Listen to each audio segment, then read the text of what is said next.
ইহুদিদের কাছ থেকে, মদিনা ইহুদিদের কাছ থেকে একটা প্রশ্ন শিখে আসছিল কুরাইশরা। ওই প্রশ্নটা রাসূল সাল্লাল্লাহু আলাইহি ওয়াসাল্লাম করেছিল যে বনি ইসরাইলের, হে মোহাম্মদ, বনি ইসরাইলের লোকেরা তো থাকতো কানাআনে, মানে প্যালেস্টাইনে, তো বনি ইসরাইল মিশরে আসলো কিভাবে? তুমি যদি সত্য নবী হও বলো।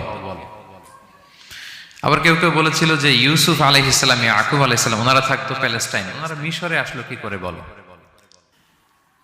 আবার সাহাবারা মাঝে মাঝে মক্কায় বলতেন, ইয়া রাসূলুল্লাহ, শুধু জান্নাত জাহান্নামের আয়াত, আখিরাতের আয়াত, তাওহীদ শিরকের আয়াত, এগুলো আমাদেরকে বলা হয়, কোনো ঘটনা কোরআনে বলা হয় না কেন? আমাদেরকে যদি একটা ঘটনা শোনাতেন আমরা ইন্সপায়ার্ড হতাম। এই চাহিদা, এই প্রশ্নগুলোর আলোকে আল্লাহ তাআলা অ্যানসার হিসেবে সূরা ইউসুফকে নাজিল করেছেন। তাহলে শোনো, আহসানুল কসাস, একটা গল্প কত মাধুর্যময় হতে পারে শোনো। এবং এর মধ্যে দিয়ে আল্লাহ তাআলা বলেছেন বনি ইসরাইল কিভাবে প্যালেস্টাইন থেকে ইজিপ্টে মাইগ্রেট করলেন।